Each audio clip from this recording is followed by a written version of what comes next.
Minha pergunta seria sobre... o Lama falou hoje sobre a primazia da mente sobre o corpo. Se ele poderia falar um pouco da primazia da mente sobre a energia, sobre a fala. So she said, thank you very much for these deep teachings. So you talked about the mind is primary over the body. Yeah. Could you please elaborate something about mind be primary over energy or speech? Over each? Speech. Speech. Yeah. Well, there is no speech without mind. Certo, não tem fala sem mente. There is mind without speech. E existe a mente sem a fala. And speech, articulate, meaningful sound, or, of course, it could be writing or symbols, these come from the mind. And they're coming from the mind. The mind precedes them. They're expressions of the mind.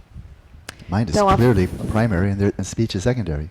A fala, enquanto articulação de palavras com sentido, assim, ela só existe em função da mente. Não tem como ter nenhuma comunicação que não venha da mente. Okay? But then when it comes to mind-body, it's a bit more subtle.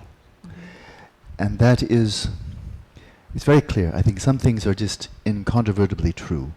And that is this human mind we have, with its distinctive features, it arises in dependence upon the formation of the nervous system and especially the brain. And if this is, so there's a straight true statement. If you don't have a human nervous system, human brain, you don't have a human mind. Então a relação entre corpo e mente é bem estabelecida, assim. É claro que a mente surge na dependência do cérebro, do sistema nervoso do corpo humano. Isso a gente não tem nenhuma dúvida sobre isso. So that's very clearly true. Então isso é claramente verdade. And then if the brain is damaged in some way, either by some disease, like Alzheimer's disease, or if it's damaged by an accident, so trauma to the head, then of course, but we've known this for centuries, it's not news, that you may become blind. A friend of mine, a student, a tree fell on his head, and in a very strange way, it just damaged his optic nerve between the eyeball and just that, and then he became blind in one eye. Okay? His eye is perfectly good, the visual cortex is perfectly good, but the little connector, the wire, that was damaged, so he's blind in one eye. But we've known this for a very long time, yeah? But it is true. And so this mind, this human mind with human vision, human hearing, and so forth, there's no question it arises in dependence upon the body, and if the body is damaged, damage your eardrum, damage your eyes, damage your brain, then the mental process like visual perception or memory or imagination, intelligence, and so forth, or motor skills, they're damaged. So that's all very clear, it's true. Então há séculos se sabe que se a gente sofrer algum dano, se o nosso cérebro for danificado por alguma razão, por um acidente ou por Alzheimer, que é claro que as funções mentais são prejudicadas nesse caso. Então ele tem, por exemplo, um amigo que sofreu teve um trauma na cabeça e esse trauma de algum jeito afetou o nervo óptico. Então não aconteceu nada no córtex, na córtex frontal, occipital, e nem no olho. O olho dele está perfeito, mas o nervo óptico foi afetado, ele deixou de escutar. Então é claro que a consciência visual, a consciência auditiva, a consciência motora, ela surge dependente do sistema nervoso e do corpo humano. In principle, without knowing the details of this function of the brain and these neurons and so forth, but in principle, this has been known since the time of the Buddha. Em princípio, não no detalhe, mas essa correlação entre um lugar, outro do corpo e a consciência mental relacionada, ela é conhecida desde o tempo do Buda. And it's not something he discovered, it was common knowledge. Não é alguma coisa que ele descobriu, é conhecimento comum. But the Buddha found after his 6 years of ascetic practices, where he really damaged his body. He wasn't getting enough nutriment, it was exhausted, it was depleted of energy, he was emaciated, just really intense asceticism. That what did he find? His mind wasn't clear. He'd been using his mind with all these exercises, but his mind was weak. And why? Because his body was weak. Então, o próprio Buda descobriu, ele fez 6 anos de prática asceta, como um asceta, estrito, com bastante rigor, e ele percebeu que o corpo dele estava muito enfraquecido, doente, ele percebeu que a mente dele já não estava clara. Então ele é claro que ele precisava da saúde do corpo para poder usar a mente perfeitamente. Claro que ele usava, ele fazia as práticas e tudo mais, mas ele percebeu que aquilo estava prejudicando a prática dele. And then he started eating properly. He restored his health and vitality. Então ele começou a comer adequadamente, recuperou a vitalidade do corpo. And then he got a clear sense of what the path was, the importance of shamatha, but then using vipassana, shamatha, to really explore nature of reality. And then he achieved an awakening. But he couldn't have done that if his body was still so weak and his mind was weak. So the mind-body relationship has been very important in Buddhism ever since the time of the Buddha. And you must take care of the body. Então ele percebeu, ele teve um insight de que o caminho deveria ser através de shamatha e vipassana. Ele fez aquela prática, mas ele precisou manter a saúde do corpo para poder se dedicar a essa prática para chegar à iluminação. Então isso é conhecido desde esse tempo, que a relação entre corpo e mente era bem clara desde esse tempo. So in this regard, the ways in which the brain influences, structures, conditions, mental processes, neuroscience has been very, very helpful. And Buddhism hasn't. Buddhism, don't look there if you want to know how the brain influences the mind. It won't tell you. Neuroscience tells you. It's very, very useful. Então, desde o tempo do Buda, a relação entre corpo e mente era conhecida, mas o cérebro, como o cérebro propriamente influencia a mente, isso só se conheceu melhor com o trabalho da neurociência. Eles são ótimos nisso. But what about the reverse? Mas e ao contrário? And that is, it's also very clearly established that the way your mind works, the types of experiences you have, the type of emotions you have, the clarity of the mind you have, and so forth, influences the brain. And that's just true. If you meditate, now we have lots of scientific evidence. If you meditate, this influences the brain. New synapses form, dendrites form, gray matter forms, cortical thinning decreases. It influences the chromosomes, the telomeres, telomere. This is now clear, definitive science demonstrating that. In other words, the mind is not just what the brain does. The mind is influencing the brain in very mysterious ways for which materialism has no explanation whatsoever. Nothing. E ao contrário também é verdadeiro. Agora já tem várias evidências científicas sobre isso, sobre a influência da mente sobre o corpo. Então, influência da meditação, por exemplo. Então, tem muitos estudos, muitos dados sobre como a meditação influencia a formação de novas sinapses, de dendritos, diminui o espessamento, não, o contrário do espessamento. A diminuição, de massa cinzenta, como que influencia telomerase, cromossomas, etc. Então, tem um monte de dados científicos sobre como que a mente, trabalhar a mente, influencia também o funcionamento do corpo. And I've corresponded with some world experts, and the sad part of this is, so they don't understand, that's fine. So, okay, fine. But then, any true scientist would say, well, we don't understand, maybe we should check some of our assumptions. Maybe we should learn how to understand. But they don't. They stop asking the question. I've corresponded with them. They just stop. So I say, how does it work? And they wrote back, one of them, world class. He said, I stopped asking the question. It can't be answered within the context of materialism. They don't want to question materialism, so they stop asking the question. That's very sad. Embora tenha esse monte, essa série de dados científicos, eles não têm a menor ideia de por que isso acontece. Então ele se corresponde com um neurocientista bem importante, assim, e ele perguntou: escuta, mas por que isso acontece? Ele respondeu assim: eu parei de fazer essa pergunta, porque ele não é afim de desafiar as premissas da neurociência, né, do materialismo. Então eles simplesmente pararam de se perguntar por que isso acontece. But now I'll answer your question. When in Buddhism it said mind is primary, it's not really focusing on this coarse mind, the psyche, that arises independence upon the brain. Okay, not primarily that. If that's all there is, then we can say, well, the body is very dominant. The mind influences the body, but, well, maybe the body is primary, because the mind arises independence upon the formation of the brain. And then you would say, okay. But then we ask, where does the mind come from? This stream of consciousness. Does it really emerge from chemicals? Are there magical chemicals in the brain? I mean, that's what they'd have to be.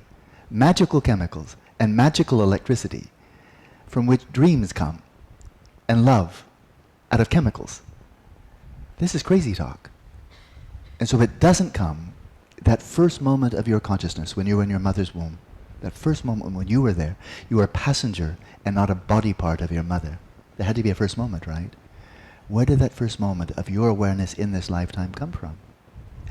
It either comes from nothing, that doesn't make any sense, or it comes from chemicals and electricity, that doesn't make any sense, or it comes from a prior stream of consciousness. And that's the one that actually can be empirically confirmed, because that prior stream of consciousness holds the memories from past life, and you can access them. Então, quando o Buda falou que a mente tinha primazia sobre o corpo, na verdade, ele não estava se referindo a essa mente comum. Porque a gente pensa assim, bom, essa mente comum, ela tem tanta relação com o corpo, se o corpo é danificado, ela se também perturba. Então, ele não estava se referindo a essa mente comum. Então, ele estava se referindo a esse contínuo de consciência. Será que é possível que esse contínuo de consciência surja a partir de elementos químicos e eletricidade? Aí ele falou assim, tinha que ser uns elementos químicos mágicos, né? Eletricidade mágica, que, pum, dá origem à consciência. Então, o Buda estava se referindo a um nível mais profundo de consciência. Então, quando a gente está no ventre da nossa mãe, a gente é passageiro do corpo da nossa mãe, né? Esse primeiro momento em que essa consciência, logo depois da concepção, surge, da onde que ela surge? Da onde que ela vem? Não é possível que ela venha de elementos químicos e eletricidade. Ela precisa ter vindo de um contínuo mental anterior, de um estado mental anterior, né? Como é que ela surge? Como é que surge a consciência? Como é que surge o amor? Como é que isso surge a partir de elementos químicos? Isso não é possível. É preciso que venha de um estado mental anterior. Era isso que o Buda estava se referindo. So when saying between body and mind is primary, they're referring primarily to subtle mind, substrate. That precedes the formation of the body, so it's primary. That enables the mind, human mind, to emerge conditioned by the brain, but if there's no consciousness, it's just brain. But then when the brain shuts down, the brain is dead. It's just a dead body. It's not even a human body anymore. It's dead meat. Let's not be romantic. It's dead meat. Then subtle continuum carries on. So it preceded the body, it comes after the body, and that way subtle mind is primary. Então, and the body is derivative, body is secondary. Então, o Buda se referia, nesse caso, à mente, ao contínuo mental sutil. Então, é o contínuo mental sutil que permite que a mente emerja a partir do cérebro, né?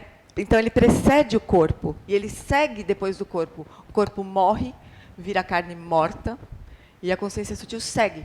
Então, era esse contínuo mental que o Buda se referia. And then if we go deeper into the Buddha's insights, his discoveries, then we find, but why do we have this body? Why don't I have a dog's body? Or why do I have this kind of body? Then we'll go to karma.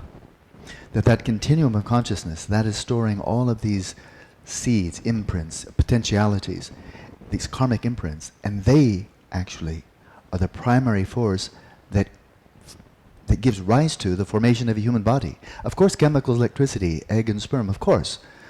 But the fact that you're getting this human body is driven by karma. Right? And that karma is stored in the mind. So once again, mind is primary. Então a gente pode se perguntar assim, por que eu tenho um corpo humano, né? Por que eu não nasci cachorro, gato? Por que eu tenho um corpo humano? Então a gente vai mais profundamente no Buda Dharma, a gente vai ver que esse contínuo mental sutil, ele conduz, ele armazena sementes, marcas, potencialidades que fazem com que a eletricidade, os elementos químicos, o óvulo e o esperma, eles combinam, obviamente, mas isso tudo é condicionado pelo karma, por essa potencialidade que faz com que a gente tenha um corpo humano. Então, de novo, né, o contínuo mental mais essas sementes kármicas que condicionam a formação do corpo. Então, tem a primazia, de novo, sobre o corpo. Then a final point. There are more, but there's a final one for now. If you'd like to cultivate greater virtue, kindness, compassion, wisdom, mindfulness, if you'd like to do that, how do you do it? Can you find some vitamins, some supplements? Or maybe some drugs? Or maybe there's some exercises you could do. Or breathing exercises. What's your primary, if that's what you want to do, you want to bring about very meaningful transformation in your existence, your identity, your being, is it going to be with drugs, supplements, exercise? Or is it going to be cultivating your mind?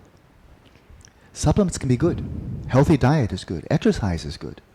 But if that's all you're doing, there'll be very little change. You can be a total jerk. I won't use profanity, but just a total idiot. But have a really good body. Very healthy, you know. So the mind is primary for our suffering. The mind is primary for our happiness. And if you want to set out on a path, the mind is absolutely primary. And everything else is secondary. Então, se você quiser cultivar virtudes, né, compaixão, bondade amorosa, equanimidade, como é que você vai fazer isso? Você vai tomar algum suplemento? Você vai tomar uma droga? Você vai fazer exercício? Né? Como é que você vai fazer para fazer isso? Você vai, obviamente, cultivar a mente. Né? Você pode ser um idiota completo e ter um corpão, fazer exercício, tomar suplemento, e ser um idiota completo. Então, se você quiser continuar no caminho e cultivar essas virtudes todas, é a mente que você vai precisar cultivar. Então, de novo, é a mente que tem primazia sobre o corpo. Então, para continuar no caminho, cultivar a mente é indispensável. But she was saying about energy also, not only speech, but also energy. Yeah, energy is subtle body. Within, I mean, we're speaking of chi, we're speaking prana, Yes. and not simply electricity. Right. Then chi, prana, I take these as seriously as anything else. I mean, I think they exist as much as this exists. And the prana that is specifically related to mind. Well, we have the coarse prana.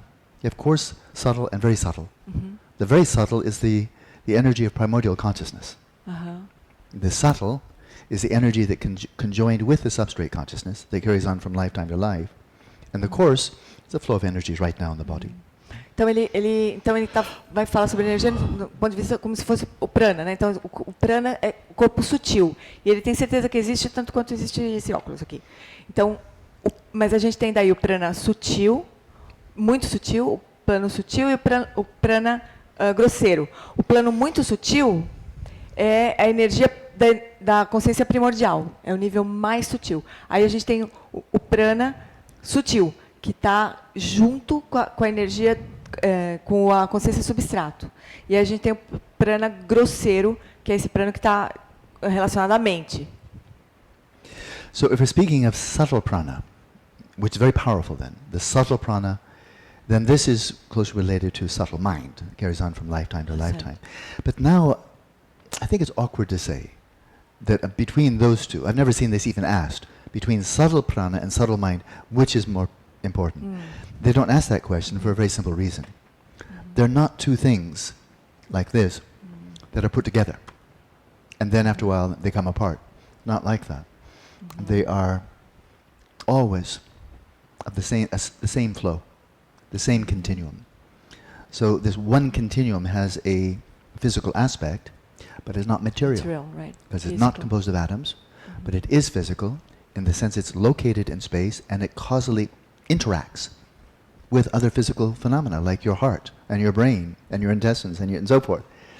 And so that subtle continuum is a continuum. It's called lungsem. It's an alloy, a compound, but not one you can take apart.